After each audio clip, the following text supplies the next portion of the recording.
সত্যি কথা বলতে কি, এখনকার বাচ্চাদের একটু হেলদি খাবার খাওয়ানো কিন্তু খুব মুশকিল। ধরুন এই সবজি, ফল, ড্রাই ফ্রুটস এসব খাওয়াতে গেলে অনেক ঝামেলা ঝক্কি পোহাতে হয়। তাই আমি এই রকম করে একটা ওদের জন্য বানিয়ে রেখেছি, একটা বরফি বা চকলেটের মতো একটা জিনিস, যেটা একটা করে খেলেই অনেক পুষ্টি পাবে। প্রথমে আমি কিছু ড্রাই ফ্রুটস নিয়ে নিয়েছি। এই আখরোট, আমন্ড, কাজু, আর নিয়েছি চারমগজ বা ওই কুমড়োর বীজ বা যেটা বলে, সেটাকে একটুখানি শুকনো কড়াইয়ে ভালো করে ভেজে নিচ্ছি, মানে রোস্ট করে নিচ্ছি। তারপর একটু ঠান্ডা করে নিয়ে মিক্সিতে দিয়ে এটা ঘুরিয়ে নেব। তবে একবারে পেস্ট বানাবো না, কিন্তু একটু দানা দানা থাকবে সেরকম বানাবো।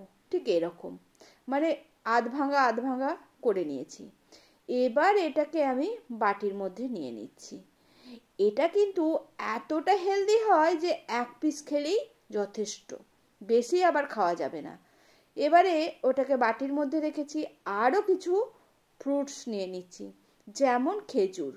এখানে চাইলে কেউ মধুও ব্যবহার করতে পারেন, তবে আমি খেজুর আছে তো ওই জন্য অনেকটাই মিষ্টি হবে। আর দিয়ে দিলাম একটু শুকনো চেরি আর বেশ কিছুটা কিশমিশ, আর একটু জল দিয়ে এটারও একটা পেস্ট বানিয়ে নেব। তবে এই পেস্টটা একদম মিহি হবে। এবারে তাওয়ার মধ্যে একটুখানি সাদা তিল দিয়ে সেটাকেও রোস্ট করে নিলাম, আর যেই ড্রাই ফ্রুটসগুলো আমি ভেঙে রেখেছিলাম সেটাও দিয়ে দিলাম। এবারে যে খেজুর আর কিশমিশ আর চেরির পেস্টটা বানিয়েছিলাম সেটাও দিয়ে দিলাম। এবারে বেশ ভালো করে সব কিছু কিন্তু মিশিয়ে নেব। গ্যাসটা মিডিয়াম ফ্লেমে রেখে এগুলোকে মিশিয়ে নেব। কারুর যদি মিষ্টি একটু কম মনে হয়, এই সময় কিন্তু একটু মধুও দিয়ে দিতে পারেন, বা চিনিও দিতে পারেন, কিংবা গুড়, যে যেটা ভালো বুঝবেন সেভাবে দিয়ে দিতে পারেন। তবে আমি আর কিছু দিইনি, কারণ খেজুরের মিষ্টিটা তো অনেকটাই হয়। ওটাকে ভালো করে আগে রান্না করে নিয়েছি, যাতে কড়াই থেকে বেরিয়ে আসে এরকম, মানে আটা আটা ভাব হয়ে যাবে এটা। তারপর সেটা একটা থালার মধ্যে ঢেলে নিয়ে সুন্দর করে একটা শেপ দিয়েছি। এটা 2-3 ঘন্টা ঠান্ডা করে নেবো, কিংবা ফ্রিজেও 1 ঘন্টা রেখে দিতে পারেন।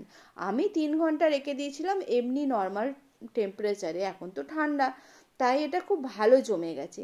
এবার এটাকে কেটে নিচ্ছি পিস পিস করে, চার চৌকো করে সুন্দর করে কেটে নেবো। কেটে নিয়ে এটা একটা একটা করে ডেলি যদি বাচ্চাদের দেওয়া যায়, তাহলেই কিন্তু অনেক পুষ্টি। যাদের একদম ছোট বাচ্চা তারা কিন্তু এটা যখন তাওয়ার মধ্যে গরম করছিলাম বা মেশাচ্ছিলাম, তখন কিন্তু একটু কোকো পাউডারও দিয়ে দিতে পারেন, যাতে চকলেটের একটা ফ্লেভার আসে, বা চকলেটের গুঁড়োও দিতে পারেন। তাতে কি হবে, তারা বুঝতেই পারবে না এগুলো ড্রাই ফ্রুটসের। আমার বাড়িতে অত ছোট বাচ্চা নয়, তাই আমি আর দিইনি। দেখতে কতটা সুন্দর হয়েছে দেখুন।